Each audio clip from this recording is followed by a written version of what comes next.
नमस्कार। हर हर महादेव। सदगुरुदेव की आप सभी पर अकार अखंड असीम और अनवरत कृपा सदैव बनी रहे। भगवान महागणपति के विसर्जन के बाद में हमारे यहाँ पर पितृपक्ष आरंभ होता है। जी हाँ, पितृपक्ष ये हमारे पूर्वजों को याद कर कर उनके लिए श्रद्धा समर्पित कर सके, हम श्रद्धा सुमन उनके चरणों में हम अर्पित कर सके, इसलिए बनाया हुआ एक खास समय है। लेकिन ये कोई ऐसे ही नहीं बनाया गया कि बस भाई इस समय मिलेगा इसलिए कर दिया जाए। इसमें काफ़ी आयाम है, मल्टीपल डायमेंशंस हैं। जैसे इस वक्त बहुत सारी वर्षा होकर अन्न इत्यादि का पकना शुरू हो गया है, खेतों में अन्न अच्छे ढंग से बनना शुरू हो जाता है, नदियाँ भी उफान पर होती है, अन्य कार्य की व्यस्तता नहीं होती। और सबसे महत्वपूर्ण श्रावण मास में शिव जी का आराधना, भाद्रपद में गणेश की आराधना के बाद में आगे चंडी आराधना आने वाली है। उससे पहले ये सभी आराधनाएं हम जिस के द्वारा कर रहे हैं, हम सुख का उपभोग और दुख यातनाओं की अनुभूति जिसके द्वारा ले रहे हैं, हम जिसके द्वारा अपने आप को अस्तित्व में और धन्यभागी मान रहे हैं, वो यह शरीर जिनसे हमें मिला, उन पूर्वजों के लिए श्रद्धायुक्त अंतःकरण से नतमस्तक होने का यह समय। दुर्भाग्यवश आज ऐसा हो चुका है कि काफ़ी जगहों पर सही ढंग से पितरों का पूजन नहीं होता। उस वक्त उन पितरों के हृदय में क्या आता होगा वो तो आप स्वयं ही समझ लीजिएगा। जब आपने जिस बच्चे को बड़ा किया है वह किसी एक कार्य के पीछे लग कर आपकी किसी बात को नहीं सुनता या आपके पास ध्यान नहीं देता, तब जीते जी आपको जो लगता है ना, वही उनके हृदय में भी होता है। जब सर्व प्रकार से संपन्न होते हुए भी आप श्रद्धा से श्राद्ध नहीं कर पाते, करते भी है तो या तो केवल डर से, या तो केवल दूसरों को बताने के लिए, या तो केवल बस काम निपटाना है। इसलिए याद रखिएगा, श्राद्ध विधि जो है उसका आरंभ ही है श्रद्धा से करना। और कितना करना? तो यथाशक्ति करना। अब यथाशक्ति का मतलब ये नहीं होता कि मेरी शक्ति तो है 20 किलो की और मैं यथाशक्ति के लिए उठाऊंगा 200 ग्राम। जब शक्ति बताने जाते हैं या कहीं शक्ति का प्रदर्शन होता है तो 20 किलो की अगर शक्ति है तो व्यक्ति 21 किलो, 22 किलो, 25 किलो उठाने का प्रयत्न करता है, वो 200 ग्राम नहीं उठाता। तो श्राद्ध कर्म अवश्य करें। और सबसे जरूरी बात, श्राद्ध कर्म शास्त्र की विधि के अनुसार ही करे, अन्य कोई विधि उस पर लागू नहीं होती।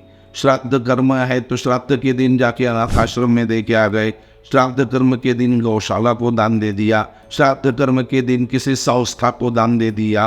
संस्था में तो किसी में दान मत दीजिएगा, क्योंकि ये संस्थाएं केवल और केवल बिजनेस बच चुकी है। जो धार्मिक संस्थाएं भी चल रही है, किसी पंथ विशेष का नाम लेना ठीक नहीं है, लेकिन ये लोग ये हिंदू धर्म को मानते ही नहीं है। ये हिंदू धर्म के तत्वों को ही अलग ढंग से मोड़कर बता रहे हैं। अस्तु वो अलग विषय है, लेकिन श्राद्ध कर्म का ऑप्शन दूसरा कुछ नहीं है कि श्राद्ध नहीं किया तो जाके गौशाला में दे दीजिए, श्राद्ध नहीं किया, ये सब लोग कहते हैं, लेकिन ये उनके ऑप्शंस नहीं है। वर्ष में एक दिन उनके लिए समय निकाले और बहुत श्रद्धापूर्वक समय निकाले। मैं आपसे विनती करूँगा, हृदय के उस श्रद्धा के द्वार को अपने पूर्वजों के लिए खोलिए। देखिएगा, कुछ ही दिनों में, कुछ ही वर्षों में आपके घर में रोगों से मुक्ति, आपके घर में पैसों की समृद्धि, आपके घर में संतति की वृद्धि, इन 3 क्षेत्र में तो अवश्य अवश्य और अवश्य लाभ होगा। क्योंकि शास्त्र का वचन है, पितृप्रसादात् धन कनक समृद्धिरस्तु। पितरों के प्रसाद से क्या मिलता है? धन और कनक माने धन धान्य, सोना इत्यादि प्राप्त होते हैं। अब ये पितरों मैं जो कर रहा हूँ ये है क्या? आप सभी लोग जानते हैं मेरा विवेचन काफ़ी प्रैक्टिकल रहना मैं पसंद करता हूँ, और हमारे सभी शास्त्र ऐसे ही हैं। वो कोई ख्याली पुलाव नहीं पकाते, वो व्यावहारिकता में भी उपयोग में है, वो साइंस में भी उपयोगिता है, और वो फिलॉसफी में, तत्व ज्ञान में भी उपयोगिता रखते हैं। यही सनातनत्व है कि आप प्रैक्टिकल लाइफ में, साइंटिफिकल लाइफ में और फिलोसॉफिकल लाइफ में, तीनों में एक साथ चल सके तो ही आपका जीवन एक पूर्णता तक पहुंच पाता है। तो पितृ चीज है क्या? ये जो आपको मिला है ना, जैसे आपके हाथ में मोबाइल है, उस मोबाइल में दो चीजें काम कर रही है, एक तो हार्डवेयर उसकी बनावट और दूसरा सॉफ्टवेयर उसका प्रोसेसर। तो जो हार्डवेयर है ना, ये जो मिला है आपको, ये आपके पितरों से मिला है, और इसमें विश्वास करिए एक सबसे बड़ी मोबाइल चिप में भी जितनी जानकारी होती होगी उससे बहुत ज़्यादा जानकारी इसमें भरी है। जिस दिन पृथ्वी का आरंभ हुआ होगा, वो कोई भी दिन हो, उस दिन से आज के क्षण तक जो भी कुछ घटा है वो सब यहाँ रिकॉर्डेड है। ये साइंटिफिकल चीज़ मैं आपको बता रहा हूँ, क्योंकि हम बने इसी पदार्थ से हैं। हमारे इस मनुष्य जन्म को या इस देह को प्राप्त करने से पहले हम कहाँ थे? इस देह का गर्भ रूप में अपने माता के गर्भ में हम लोग थे। उससे पहले वीर्य के रूप में हम अपने पिता के शरीर में थे। उससे पहले हम धान्य के रूप में, शक्ति के रूप में इस पृथ्वी पर थे, माने हम इस पृथ्वी का ही अंग थे। शरीर को अगर पकड़े तो अन्न द्वारा पिता के शरीर में जाके वीर्य की निर्मिति, पिता के शरीर से माता के शरीर में रज में हमारी उत्पत्ति, और फिर इस शरीर की उत्पत्ति। अगर शरीर को ही मानते हैं तो कम से कम यह क्रम तो आपको मानना ही होगा। और वो लोग बड़े कृतज्ञ होते हैं जो इतनी सब चीज़ें मिलने के बाद भी झुक नहीं सकते। तो बड़ी श्रद्धा से अपने पितरों के सामने झुकिए और शास्त्र विधि से ही उनका शास्त्र श्राद्ध करवाए। अन्य चीज़ें आप करें, बहुत अच्छी बात है। आप किसी अनाथालय में भी दान दें, आप गौशाला में भी अवश्य दान दें, आप किसी सामाजिक संगठन को भी अवश्य दान दें, लेकिन वह दान पितृकर्म में मान्य नहीं होता है। पितृकर्म को कोई ऑप्शन भी नहीं होता है।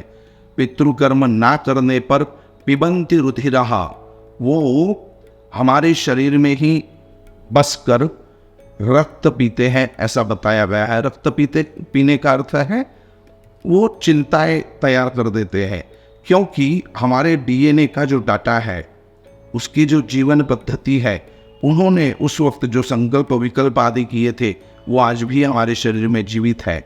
और जब कभी हम उनकी उस संकल्प की रेखा से बहुत ज़्यादा हटकर या हमारे धर्म के बहुत ज़्यादा विरोध में जाके कोई कार्य करते हैं तो बहुत सारी तकलीफें आती हैं। उसी को हम पितृदोष के नाम से भी जानते हैं। तो आशा है आप सभी लोग श्रद्धायुक्त अंतःकरण से अपने अपने पितरों का पूजन करेंगे और अपने घर में कृतार्थता का अनुभव करेंगे।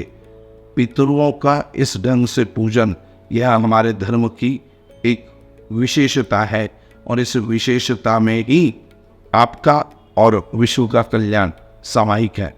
आशा है आप सभी लोग अवश्य ही इस पितृपूजन से अपने आप को कृतकृत्य करेंगे। तब तक के लिए सावधान रहे, सतर्क रहे, अपने कल्याण के लिए नित्य प्रयत्नशील रहें। हर हर महादेव।